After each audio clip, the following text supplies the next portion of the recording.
Russian President Vladimir Putin has rejected an immediate and full ceasefire in Ukraine following a call with US President Donald Trump.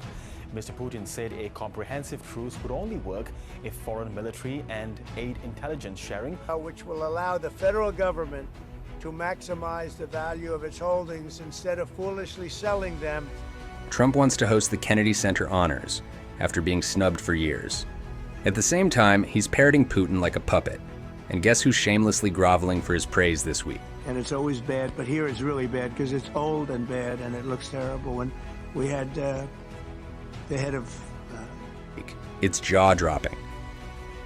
Donald Trump is back in the headlines, this time for cozying up to Putin, eyeing the Kennedy Center. He's an extraordinary person, and hopefully she will be our last Secretary of Education, Linda McMahon. Linda.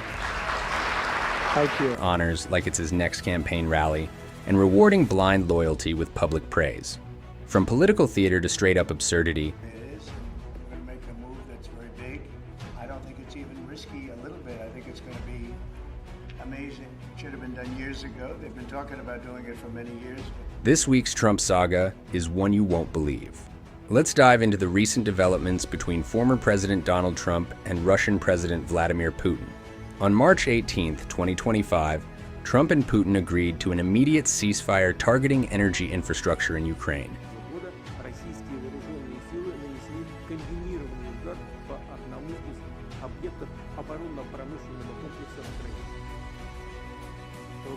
However, Putin did not commit to the broader 30-day pause in fighting that Trump had been advocating for.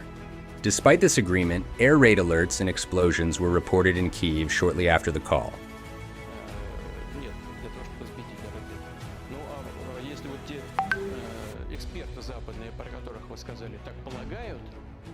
Raising questions about Putin's commitment to peace. Putin's demands include Ukraine ceasing foreign military and intelligence aid, pulling back troops from annexed regions, renouncing NATO membership. Эта гражданская солидарность показала, что любой шантаж, попытки устроить внутреннюю смуту обречены на провал. And significantly reducing its military, conditions that Kyiv opposes. Critics argue that Trump's approach may be playing into Putin's hands as the Russian leader continues to press for concessions that would weaken Ukraine's sovereignty. The situation raises concerns about who is truly in control of the narrative. Sitting right here will not clap, will not stand, and certainly will not cheer for these astronomical achievements. They won't do it, no matter what. 5. And whether Trump's actions are inadvertently aligning with Putin's strategic goals. In a surprising move, Donald Trump has taken control of the Kennedy Center, the United States National Center for Performing Arts, by appointing himself as the new chair and replacing 13 board members. As you can get. Pioneers like you will be able to improve our banking and payment system and promote greater privacy, safety, security, and wealth. This action has raised eyebrows, as the Kennedy Center Honors is a prestigious event he previously ignored or was shunned by during his presidency. Trump's sudden interest in hosting the annual Kennedy Center Honors has been met with skepticism. He emphasized his self-proclaimed status as the king of ratings. And surrender to violent criminals, and we're restoring fair, equal, and impartial justice under the constitutional rule of law. And proposed honoring figures like Elvis Presley and Luciano Pavarotti posthumously. Additionally, he suggested introducing non-woke musicals like Cats and hinted at contemporary shows like Les Miserables. Just the beginning. The Government Accountability Office, a federal government office, has estimated annual fraud of over $500 billion in our nation.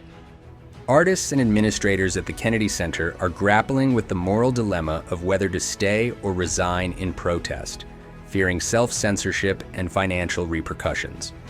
This move is viewed as an attempt to reshape cultural narratives in line with his agenda, reflecting a broader pattern of authoritarianism where leaders manipulate cultural institutions to consolidate power and suppress dissent. The Kennedy Center Honors is a prestigious event that celebrates lifetime achievements in the performing arts.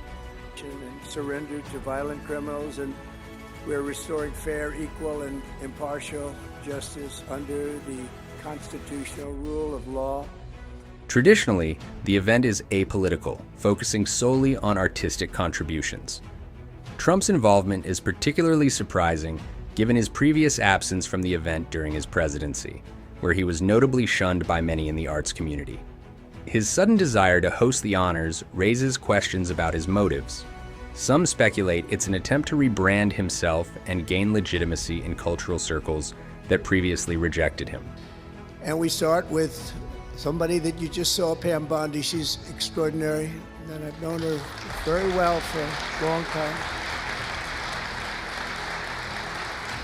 Others see it as an ego-driven move to assert control over a revered institution. Regardless, his involvement has sparked controversy and debate about the politicization of cultural events. Vladimir Putin is known for his strategic prowess and long-term planning. Some analysts believe that Putin views Trump as a means to achieve his geopolitical goals.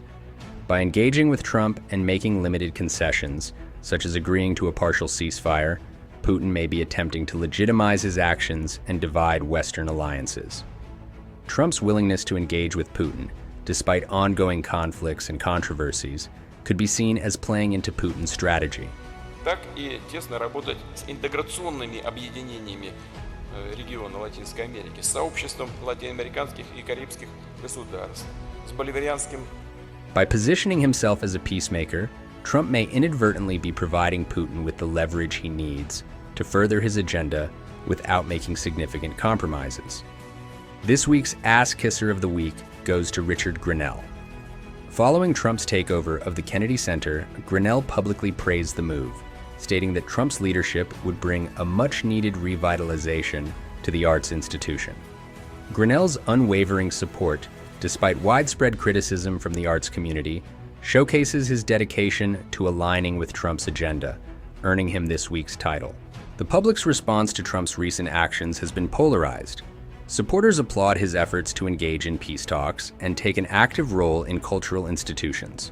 Critics, however, view these moves as self-serving and potentially harmful. Social media platforms are abuzz with debates, with hashtags like #KennedyCenterCoup's and #Putin's Puppet trending. Late-night hosts have also weighed in, with Jimmy Kimmel humorously commenting on the situation. That is the color you get when you mix blue with vomit.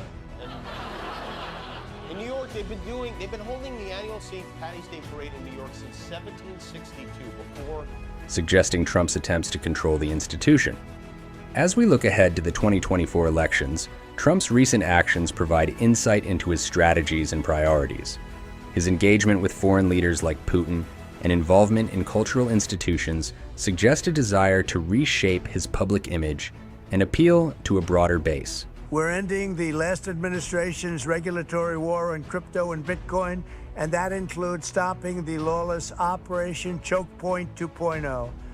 However, these moves also risk alienating traditional allies and further polarizing the electorate. The coming months will reveal whether these strategies bolster his political aspirations or lead to unforeseen challenges. Trump's alliance with Putin, his craving for elite recognition, and the sycophantic praise surrounding him all reveal a deeper truth. This isn't leadership, it's performance. The question isn't just who's influencing him. Woman who I chose because she's an extraordinary person, and hopefully she will be our last Secretary of Education, Linda McMahon. Linda. But why so many are willing to play along? The consequences, both cultural and political, are far from over. If you found this breakdown eye-opening, like, share, and subscribe for more unfiltered commentary. Stay informed, stay skeptical, and never stop asking who's really pulling the strings.